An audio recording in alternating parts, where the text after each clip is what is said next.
banyak juga yang nanya gimana caranya Ayu kok bisa-bisanya ikut Bujang Gadis, terus juga kuliah, apalagi kuliah jurusannya susah, terus juga Ayu ada organisasi, dan Ayu kerja juga.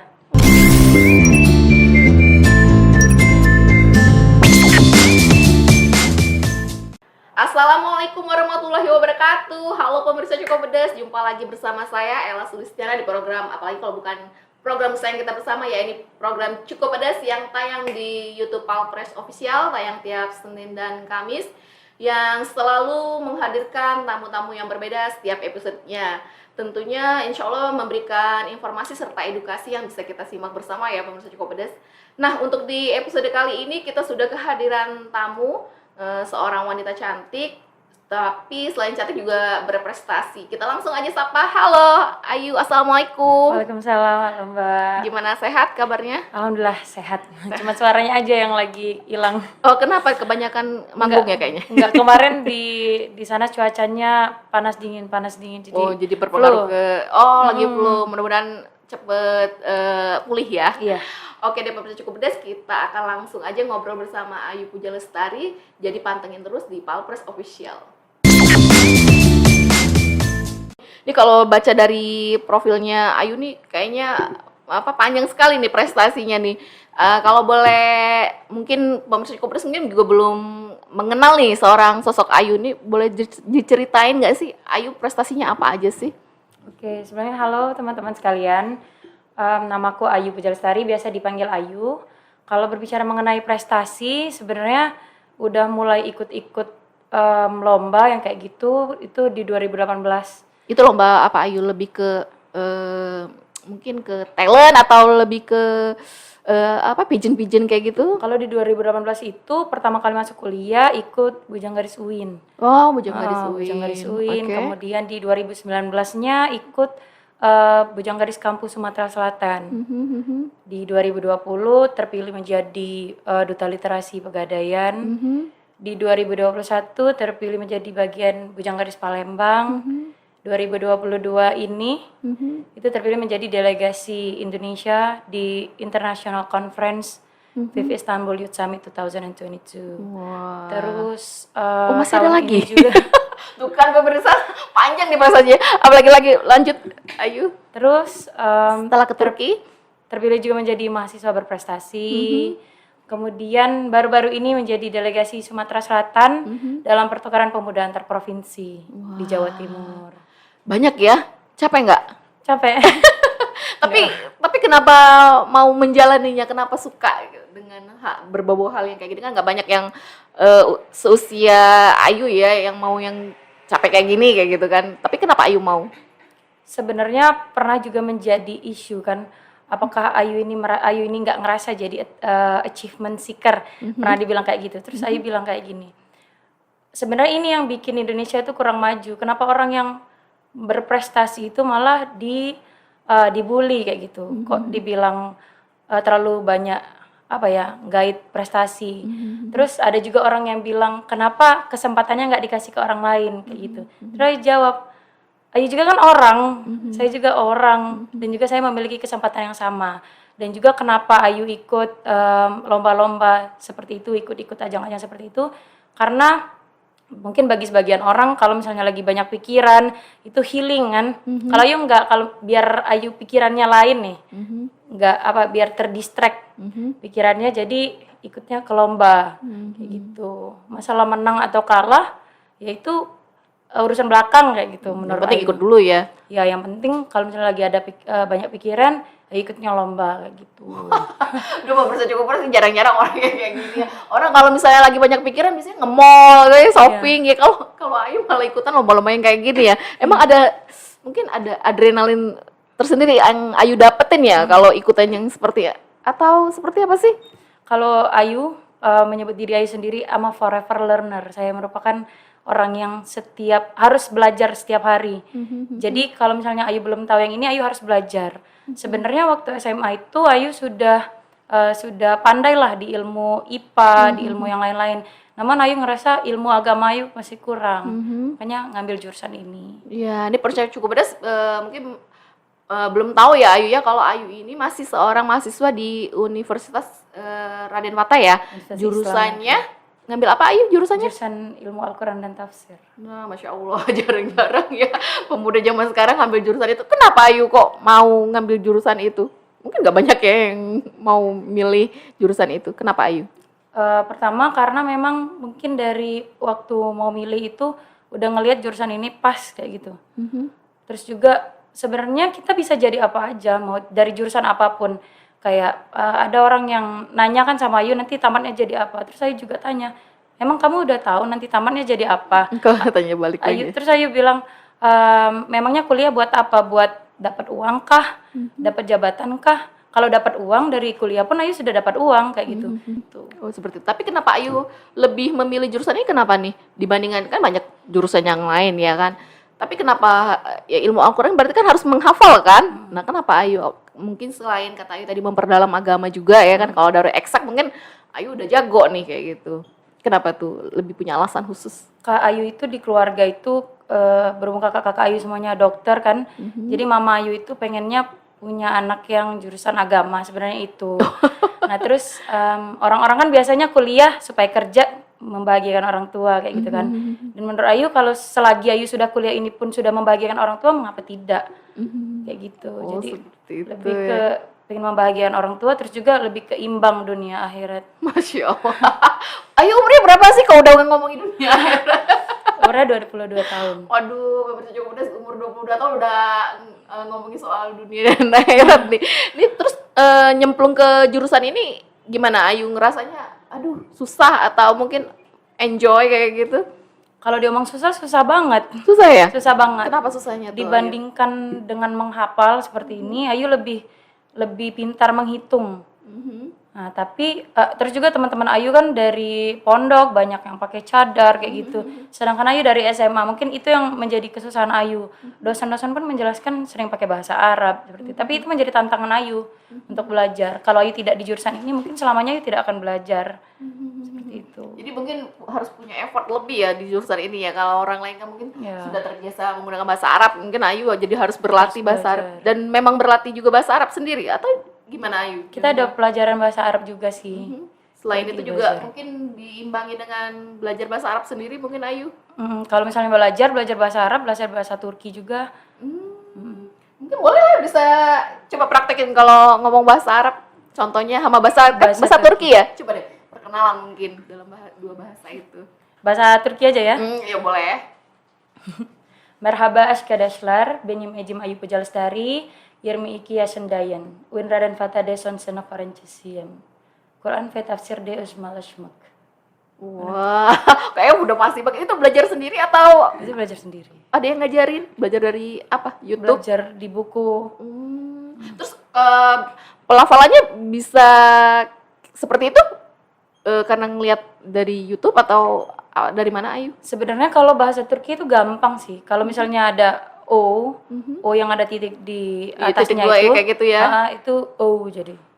Terus kalau misalnya ada G yang ada tanda di atasnya itu nggak dibaca. Jadi sebenarnya Erdogan itu bukan Erdogan. Jadi bacanya apa? Erdogan. Oh, G-nya nggak dibaca berarti R. Tapi A-nya 2, Erdogan. Tapi kan kalau orang Indonesia ngomongnya kan Erdogan ya Erdogan, selalu ya. Berarti iya. salah ya Ayu ya. Iya salah. Benernya itu Erdogan. Oh, Erdogan. Selain bahasa Turki, Arab, Ayu bisa bahasa apa lagi nih? Bahasa Inggris of course. Of course ya, pasti ya. Selain itu?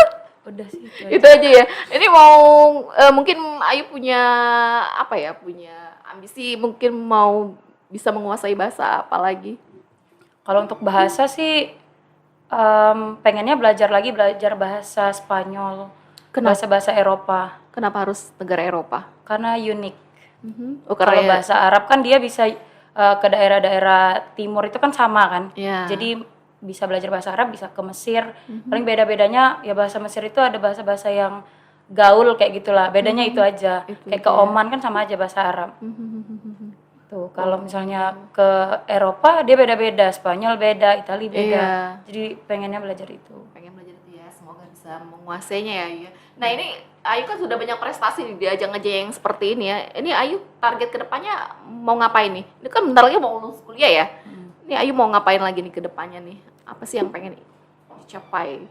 Kalau untuk pencapaian sebenarnya pengennya tamat kuliah ini langsung lanjut S2, Mbak. Oh, S2.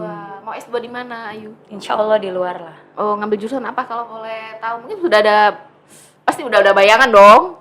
Ayu pengennya tuh antara dua sih. Kalau pertama linear, kalau enggak yang enggak linear. Kalau yang linear Ayu ngambilnya di Turki jurusan ilahiyat. Kalau di Turki itu nggak ada jurusan, ada yang fakultas. Jadi fakultas ilahiyat. Itu nanti semua jurusan di situ. Jadi lebih ke ilahiyat dan belajar semua ilahiyat kayak gitu. Ilahiyat Ilahiyat itu itu apa sih? keagamaan. Oh, keagamaan. Kenapa harus milih Turki? Apa karena Ayu sudah jatuh cinta sama Turki? Sebenarnya pengen di negara timur lain, tapi kayak kalau Mesir itu S2-nya lama. Oh, Orang pinter gitu. aja bisa 4 tahun. Kuliah Itu di yang Mesir pinter, ya? yang memang orang Mesir kayak gitu. Apalagi kita yang belum mendalami bahasa kayak gitu. Ini agak ada kesulitan. Kalau di Turki 3 tahun lah paling cepat. Karena kita ada penyesuaian bahasa dulu, ada Tomer, kelas Tomer 1 tahun, kemudian baru belajar di S2, belajar di magister. Kalau tidak linear itu ngambilnya nanti pengennya di negara-negara barat. Bisa mengambil mengenai pendidikan karena pengen jadi dosen. Oh, cita-cita Ayu sebenarnya pengen jadi dosen. Mama Ayu pengen aja jadi dosen. Jadi Ayu menurutin keinginan mama ceritanya tuh. Kenapa? Tapi kalau keinginan sendiri apa sih? Pasti kan ada tuh. Kalau Ayu sendiri sebenarnya kalau jadi dosen kan Ayu pengennya jadi entrepreneur, pengen jadi pengusaha. Dan Ayu lihat dosen-dosen itu luar biasa, masya Allah. Mereka dosen tapi mereka punya usaha sampingan kayak travel umroh dan lain-lain. Punya bisnis Iya, ya. punya bisnis. Selain ngajar, mungkin Ayu juga pengen mencontoh seperti itu ya. Ya, Oh, oke. Nah, tapi kan basicnya Ayu tadi kan ikutin ajang-ajang yang seperti ini ya, berprestasi seperti ini ya. Nah, ini awal mulanya kenapa nih Ayu? Apa karena memang disuruh sama mama tadi atau keinginan Ayu sendiri mungkin? kalau ikut-ikut ini sebenarnya Mama nggak tahu. Oh, Iya, malah nggak tahu. jadi waktu itu pertama kali ikut Bujang Garis UIN, itu grand final baru Ayu kabar Ma besok Ayu grand final, sudah kayak gitu doang. Terus juga grand final tidak pernah datang kecuali yang Bujang Gadis kampus Sumsel itu kemarin Dede Sultan orang tua datang. Karena memang orang tua saya udah tuaan. Ayu sudah Ayu anak terakhir jadi orang tua sudah tua. Jadi tidak mau merepotkan lah. Ini pun kemarin ke Turki, kemudian kemarin ke Jawa Timur itu teman-teman yang ngantar dan itu no problem, tidak masalah. Iya. Tidak mau merepotkan orang tua. Apa yang Ayu ambil? Mungkin kayaknya kalau udah ikut yang kayak gini mungkin apa ya, nagih mungkin ya bagi seorang Ayu ya. Kenapa Ayu ya mau ikut yang kayak gitu? Terus apa sih yang bisa Ayu ambil dari ikut ajang-ajang yang seperti itu? Sebenarnya untuk masalah ikut Bujang Gadis, Ayu lihat-lihat dulu sih. Karena beberapa Bujang Gadis itu yang mungkin backgroundnya itu lebih ke model seperti itu. Dan kalau Ayu ikut Bujang Gadis UIN, Bujang Gadis kampus itu kan menjadi duta pendidikan. Jadi bukan yang catwalk, kecuali yang Bujang Gadis Palembang seperti itu. Jadi yang Ayu dapatkan dari ikut-ikut pageant itu sebenarnya lebih ke ilmu. Ayu sudah dapat ilmu di pendidikan, Ayu juga dapat di tourism, di pariwisata. Kemudian juga barusan Ayu ikut program Kemenpora di kepemudaan juga Ayu sudah belajar. Balik lagi sama forever learner. Jadi tiap hari belajar, terus belajar ya. Iya. Nggak capek tuh Ayu. Enggak sih. Katanya nggak capek tuh. Udah kuliah juga di jurusan yang nggak biasa, udah itu juga ikutan ajang-ajang kayak gini kan pasti kan ya otaknya ya mungkin harusnya Harus istirahat dibagi waktu sih. enggak kayak gitu. Bagi waktu yang paling susah menurut Ayu. Jadi bagi waktunya gimana tuh Ayu? Mungkin pemirsa cukup pedas yang masih muda, yang seumuran dengan Ayu juga punya terinspirasi kalau mendengar cerita Ayu. Sebenarnya untuk banyak juga yang nanya gimana caranya Ayu kok bisa-bisanya ikut Bujang Gadis, terus juga kuliah, apalagi kuliah jurusannya susah, terus juga Ayu ada organisasi, dan Ayu kerja juga. Masya Allah kerja, Ayu udah kerja? Ayu freelance sih. Ya tapi kan biarpun freelance kan udah kerja kan namanya nyari duit sendiri. Nah itu gimana tuh Ayu udah bagi waktunya nggak mudah loh? Kalau untuk bagi waktu itu sendiri, pertama kali itu kan ikut brand ambassador Wardah itu Ayu kerjakan hitungannya di kontrak Paragon. Itu Ayu pernah mau kuliah, tapi itu kita harus ke Layo, ke Unsri Layo untuk ngadain acara Wardah Bright Days. Jadi menurut Ayu untuk pembagian waktu itu ada 2 pilihan. kamu harus milih antara mana yang urgensinya lebih tinggi, seperti itu. Kalaupun di Layo itu ada yang menggantikan Ayu pilih kuliah. Tapi kalau tidak ada yang menggantikan, terus juga yang di kampus ini bisa ditinggal, mungkin absen Ayu masih bisa izin, Ayu pilih yang ke Layo, seperti itu. Jadi berbicara mengenai managing time, itu kita harus memilih. Itu semua Ayu lakukan sendiri atau ada sosok mungkin yang membantu Ayu sebagai ya apa tukar pendapat, tukar ide kayak gitu ada? Atau Ayu sendiri yang semua memutuskan itu? Kalau untuk memutuskan nih ada teman-teman Ayu yang Oh, Ayu ikut tuh biasa terlibat nanya, juga ya? terlibat. Ada bestie. Ada bestie. Oh, jadi Ayu suka nanya ke bestinya juga. Ayu Oh. selalu nanya pendapat ke teman-teman, gimana kalau misalnya Ayu mendingan ikut ini atau ini kayak gitu. Karena ya naif lah kalau misalnya mau nanya diri sendiri kayak gitu kan, mending ke teman yang lihat kita setiap hari kayak gitu kan, yang tahu kita tuh bagusnya di mana. Oh, seperti itu. Gitu. Nah, Ayu mungkin ya namanya pergaulannya, lingkungan. Mungkin tadi Ayu juga sempat ngomong ada bullying. Ayu sering diejek nggak sih sama teman? Ayu ini ngapain sih ikut-ikut kayak gitu? Ikut-ikut terus. Nah, ada yang seperti itu. Ayu merasakannya. Kalau dibully sih enggak, tapi kalau misalnya Diejek juga enggak sebenarnya kayak gitu. Tapi mungkin Ayu tuh sering ketemu sama orang-orang yang iri kayak gitu kan. Jadi lebih kayak itu. ya jadi harus dari kitanya juga gimana cara kita menyikapi supaya mereka enggak iri, supaya memotivasi kayak gitu. Karena kan memang kita ngasih motivasi, ada orang yang nangkepnya beda nih, kayak kita sombong kayak gitu kan. Seharusnya kan pokoknya setiap orang itu cara menghadapinya beda. Dan Ayu mengalaminya itu. Sering sekali. Jadi Ayu gimana dong nanggepinnya? Mungkin nggak ngomong langsung tapi ngomong di belakang kayak gitu kan. Nah, terus Ayu gimana dong caranya? Itu merupakan bagian dari perjalanan hidup Ayu. Tujuan dari Ayu ikut-ikut lomba kayak gini ya karena Ayu harus ketemu dengan titik itu, titik orang yang membenci Ayu mungkin, yang ngomongin Ayu dari belakang, dan bagaimana cara Ayu menyelesaikan itu kayak gitu. Jadi Ayu kalau misalnya ada orang yang iri kayak teman-temannya kayak gitulah ya. Jadi Ayu nggak langsung melabrak ya. Enggak. Ayu bukan orang yang kayak gitu. Jadi Ayu buktikan dengan prestasi mungkin ya.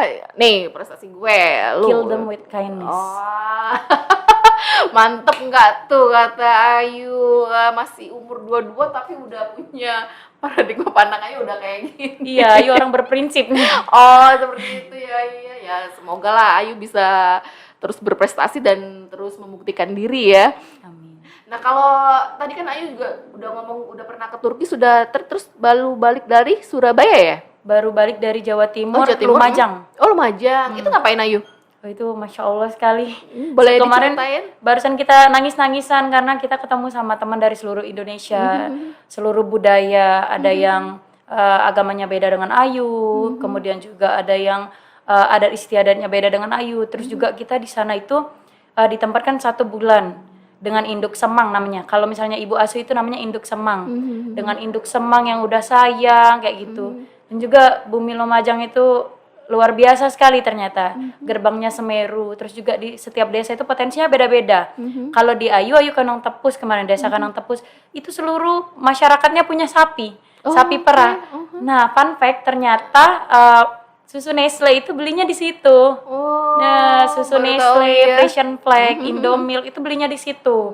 Dan itu luar biasa sekali. Setiap desa itu ada potensi ekonomi kreatif, terus juga ada potensi pariwisata seperti itu. Di desa Ayu punya bumi perkemahan, terus juga Ayu punya air terjun. Terus kalau di desa bawah lagi dia punya kebun kopi semua. Di bawahnya lagi ada yang punya madu semua kayak gitu. Jadi itu luar biasa sekali budayanya yang Ayu pelajari. Kayak gitu. Di situ ngapain selama sebulan Ayu? Lebih ke apa? Mungkin lebih apa namanya itu belajar usaha seperti itu atau apa sih? Kalau untuk pertukaran pemuda antar provinsi itu sendiri sebenarnya kita harus menukarkan apa yang kita bawa dari provinsi kita. Namun karena ini memang pertama kalinya diadakan lagi, kita itu lebih ke mengembangkan pemudanya itu sendiri. Karena Kemenpora kan Kementerian Pemuda dan Olahraga. Orang-orang tuh sering mengenalnya olahraga. Ayu ikut pertukaran pemuda, olahraganya apa dek? Sering ditanyain. Bukan, sebenarnya ada kata-kata pemuda yang sering dilupakan. Makanya di acara itu kami lebih ke mengenal menggait pemuda daerah. Kalau peran mereka itu penting, apalagi umur-umur seperti Ayu yang kelahiran 2000. Karena nanti kita kan ada Indonesia Emas 2045. Dulu juga Bung Karno itu menyatakan kemerdekaannya di umur 40-an, 46, 45. Nah, harapannya kita di Indonesia Emas itu pemuda-pemuda yang seumuran Ayu itu bisa juga seperti Bung Karno. Kayak gitu. Jadi lebih ke menggait pemuda untuk menyadarkan kalau peran mereka itu sangat penting untuk mengembangkan daerah seperti itu. Kalau untuk social project, karena memang kita sudah diseleksi di sini, kemarin Ayu di desa Ayu mengadakan acara volunteering tentang edukasi. Namun teman-teman Ayu yang di desa lain ada yang mengembangkan ekonomi kreatif, pariwisata, kemudian juga ada yang ngajarin pemudanya untuk nge-MC, untuk take foto, video sesuai dengan kemampuan dari kami. Delegasi-delegasi seperti Waktu itu. itu Ayu membagi ilmunya soal apa? Ayu mengenai bahasa Inggris. Oh, Jadi bahasa Ayu Inggris. mengajak pemuda untuk mengajar ke anak-anak SD mengenai edukasi bahasa Inggris kayak gitu, untuk meningkatkan urgensi kalau bahasa Inggris itu sangat penting seperti itu. Bahkan ada pemuda desa itu yang dia berkuliah kedokteran di Cina. Itu kan kalau misalnya kami tidak datang, mungkin kepala desanya belum tahu nih kalau ada yang sehebat itu gitu, yang di rumah aja. Jadi dengan ada yang program kemarin, memang impact-nya tidak ke pemuda, orang lihat impact-nya tidak ke pemuda. Namun dengan mengikut sertakan mereka, mengajar anak-anak SD itu yang sudah dijadikan impact menurut Ayu. Mereka juga tahu, oh peran bahasa Inggris sangat penting seperti itu. Dengan hal-hal kecil seperti nama kelompok, kemarin menggunakan bahasa Inggris. Dan sedikit-dikitnya mereka sudah tahu berhitung dan bahasa Inggris. Karena kan kemarin di kurikulum itu SD negeri, kan bahasa Inggrisnya dihapuskan. Kayak gitu. Jadi itu yang menjadi titik awal kenapa Ayu mengangkat bahasa Inggris. Oke. Seperti itu. Aku jadi ngobrol sama Ayu jadi speechless sendiri. Masih muda tapi udah semangat sekali nih Ayu nih. Ini kalau mungkin obrolan kita udah nggak terasa ya di penghujung di episode kita kali ini Ayu. Mungkin Ayu punya punya saran untuk teman-teman Ayu di luar sana, mungkin bagi pemirsa Cukup Pedas, mungkin Ayu mau membagikan apa sih? Boleh Ayu? Kalau untuk saran sebenarnya cuma satu sih, lakukanlah apa yang menurut kamu benar, karena yang tahu benar atau salahnya itu ya diri kamu sendiri. Itu aja? Itu aja. Tapi Ayu pengennya ke depan mau ngapain lagi nih? Kalau ke depannya Ayu fokus ke kuliah. Untuk masalah pageant Ayu enough, sudah sampai situ saja. Karena memang ya Ayu ikut itu pun karena memang kemarin itu mengisi saja. Men-challenge diri sendiri Men-challenge ya? diri sendiri, bukan sebagai achievement seeker, no. Bukan ya? Oke deh Ayu, sangat inspiratif sekali nih kisah dari yang Ayu bagikan. Semoga pemirsa Cukup Pedas yang di luar sana yang menonton episode kali ini juga bisa merasa terinspirasi ya Ayu ya. Terima kasih loh Ayu sekali Terima lagi kasih, udah Mbak. hadir di studio kami membagikan cerita menariknya ya. Oke deh pemirsa Cukup Pedas, dengan berakhirnya obrolan dari saya dan Ayu di episode kali ini, berakhir juga episode Cukup Pedas di kali ini. Jangan lupa bahagia, tetap semangat. Assalamualaikum warahmatullahi wabarakatuh.